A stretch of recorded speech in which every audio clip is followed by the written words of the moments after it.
नमस्कार. महाराष्ट्राचा हवामान अपडेट या यूट्यूब चॅनलमध्ये पुन्हा एकदा सगळ्यांचं स्वागत आहे.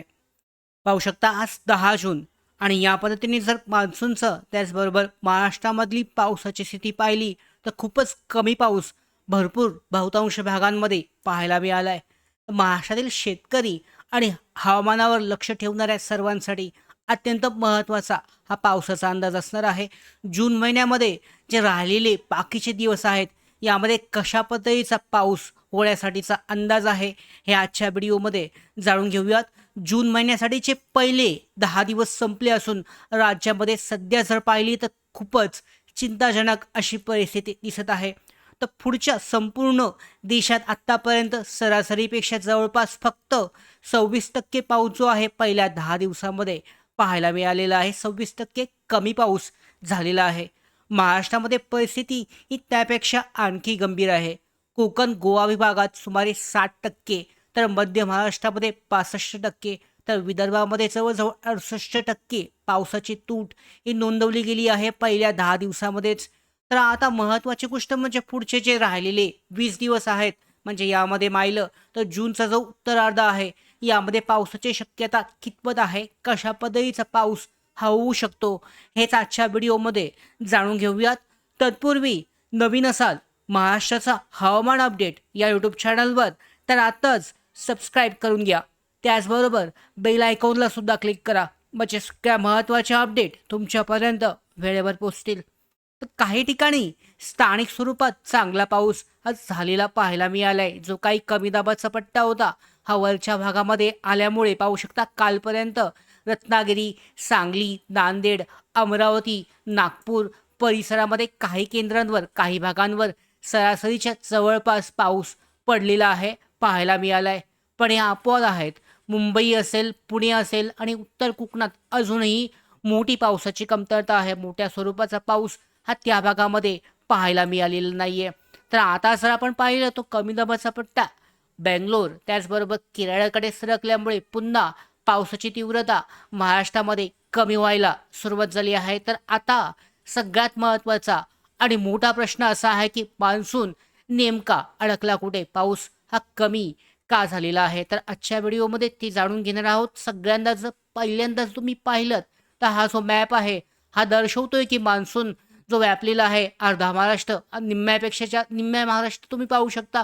यामध्ये 6 आणि 7 जून, 8 ते 10 जूनच्या नुसार हा व्यापलेला आहे. कोकण संपूर्ण हा व्यापलेला दिसतोय. या ठिकाणी सातारा त्याचबरोबर सांगली आहे. या भागांमध्ये सुद्धा हा मान्सून प्रगती झालेली आहे. मात्र त्या स्वरूपाचा पाऊस हा मात्र पाहायला मिळत नाहीये. तर पाहिलं तर पाहू शकता हवामान विभागानुसार मान्सून कुठे पोचलाय, रत्नागिरी, सातारा, सोलापूरपर्यंत पोचलेला आहे. मात्र वातावरणातील खालच्या स्तरातील वारे जे आहेत हे अजूनही पूर्णपणे सक्रिय दिसत नाहीत आणि पश्चिमेकडून येणारे असे कोरडे वारे असल्यामुळे ढगांची निर्मिती ही सध्या कमी होत आहे आणि या कारणामुळे चांगल्या स्वरूपाचा पाऊस हा अद्यापही पाहायला मिळत नाही आहे. जर तुम्ही सॅटेलाईट मॅप पाहिलात IMDच्या वेबसाईटवर तर हा सुद्धा तेच दाखवतोय. पाहू शकता मान्सून या भागामध्ये जरी सक्रिय झालेला दाखवत असला तरी त्या भागामध्ये ढग हे दिसत नाही आहेत मान्सूनचे. हा जो कमी दाबाचा पट्टा आहे खालच्या भागामध्ये सरकल्यामुळे पाहू शकता पावसाचं प्रमाण हे खालच्या केरळ असेल, कर्नाटक असेल याच भागांमध्ये जास्त आहे. मात्र संपूर्ण महाराष्ट्र आजच्या सध्याच्या अपडेटनुसार, ताज्या अपडेटनुसार, ताज्या सॅटेलाईट इमेजनुसार खूपच कमी पाऊस म्हणजे पूर्ण क्लिअर अशा पद्धतीचा दिसत आहे. हे सॅटेलाईट इमेज IMDच्या वेबसाईटवरची आहे. आता जर पुढे पाहिलं तर यामध्ये जर पाहिलं आपण अल्निनो सगळ्यात महत्त्वाचं कारण जे आहे पाऊस कमी होण्याचं, तर सगळ्यात महत्त्वाचं कारण आहे एल निनोमुळे पावसावर खूप जास्त मोठ्या प्रमाणावर प्रभाव जो आहे महाराष्ट्राच्या वातावरणावर दिसतोय. तर पाहू शकता यामध्ये एल जो आहे 8 जून 2026 रोजीची जी स्थिती दिसते या मॅपमध्ये सुद्धा तुम्ही चेक करू शकता. तर एल कशा पद्धतीने पॅसिफिक प्रशांत महासागरामध्ये जो सक्रिय आहे याची स्थिती यामध्ये चेक केली जाऊ शकते. सध्याच्या स्थितीनुसार एल चांगल्या पद्धतीने ॲक्टिव्ह आहे. पाहू शकता तापमान जर पाहिलं तर 3.4 क्षेत्रातील जवळजवळ यामध्ये तापमान जर पाहिलं आपण तर 3.4 क्षेत्रातील तापमान आता सरासरीपेक्षा सुमारे 0.7 डिग्री सेल्सिअस वर गेलेलं आहे. म्हणजे एल निनोची जी स्थिती आहे ही तयार होत आहे. आणि या कारणामुळे जर तुम्ही पाहिलं एल निनोच्या या स्थितीमुळे जर चेक केलं तर पाहू शकता एल निनो जी स्थिती आहे, तर या पद्धतीने जर तुम्ही चेक केलं एल निनोची जी स्थिती आहे, एल निनोमुळे भारताकडे येणारा ओलसर हवेचा प्रभाव जो आहे हा कमकुवत होत आहे आणि त्यामुळे मान्सूनची ताकदसुद्धा कमी झालेली पाहायला मिळत आहे. पाहू शकता या मॅपमध्ये सुद्धा ती स्थिती हे दिसून येते. त्याच्यानंतर ना इंडियन ओशन डिपोल जो आहे म्हणजे आयोडी हा देखील सध्या निगेटिव्हकडे जाताना दिसत आहे. त्यामुळे मान्सूनला याची अतिरिक्त मदत मिळण्याची शक्यता होती ती सुद्धा आता कमी दिसायला लागले. आता याचा परिणाम जर पाहिला उद्यापासून म्हणजे 11 ते 30 जूनपर्यंत महाराष्ट्रामध्ये पावसाची शक्यता कशी असेल एक 5-5 दिवसांचा कालावधीनुसार आपण चेक केलं तर 11 ते 15 जून कोकणामध्ये फक्त तुरळक सरी पडू शकतात. पूर्व विदर्भामध्ये काही ठिकाणी हलका पाऊस हा होऊ शकतो, पण मोठा पाऊस संपूर्ण महाराष्ट्रामध्ये कोणत्याही ठिकाणी अपेक्षित नाहीये. त्याचबरोबर 15 ते 20 जून दरम्यान पाहिलं तर दक्षिण मराठवाडा, दक्षिण मध्य महाराष्ट्र आणि दक्षिण कोकणात काही प्रमाणामध्ये पावसाची वाढ होऊ शकते. म्हणजे ढगाळ वातावरण होऊ शकतं. पावसाची वाढ ही होताना दिसते.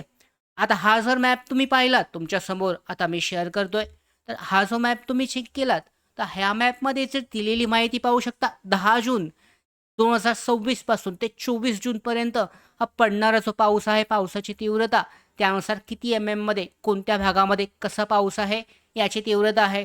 तर यामध्ये जर पाहिलं तर किनारपट्टी भागामध्ये पाऊस दिसतोय आणि त्यानुसार मध्य महाराष्ट्र, विदर्भ असेल या भागांमध्ये पाऊस जो आहे येत्या 14 दिवसांमध्ये हा आपल्याला कमी झालेला पाहायला मिळतोय. त्याच्यानंतर जर पाहिलं 20 ते 25 जून पूर्व विदर्भामध्ये पुन्हा काही भागांमध्ये पाऊस जो आहे हा वाढण्याची शक्यता आहे. मात्र राज्यव्यापी चांगला पाऊस जो आहे हा 20 ते 25 जून दरम्यान सुद्धा दिसत नाहीये. त्याच्यानंतरनं 25 ते 30 जून दरम्यान काही मॉडेल्समध्ये सुधारणा दाखवत आहेत, परंतु बहुतेक मॉडेल अजूनही सरासरीपेक्षा कमी पावसाचे संकेत देत आहेत. यामुळे उरलेला जून महाराष्ट्रासाठी खूपच चिंताजनक ठरण्याची शक्यता आहे. तर विशेष धोका जो आहे हा कोणत्या भागांना असणार आहे? उत्तर महाराष्ट्र, उत्तर कोकण, पश्चिम विदर्भ आणि काही मराठवाडा भागांमध्ये कोरडे वातावरण अधिक काळ टिकण्याची शक्यता आहे.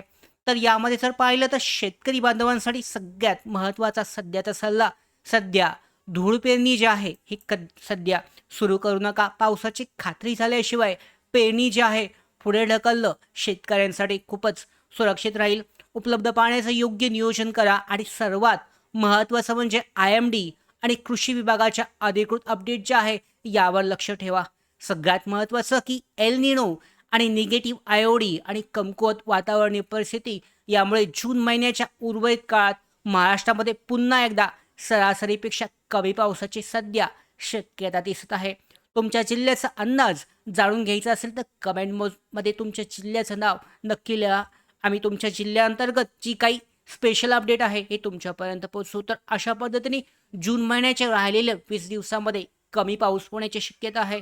पुढचा महाराष्ट्राचा हवामान अपडेट जे आहे बदलल्यानुसार महत्त्वाच्या अपडेट येण्यासाठी महाराष्ट्राचा हवामान अपडेट या यूट्यूब चॅनलला सबस्क्राईब करा.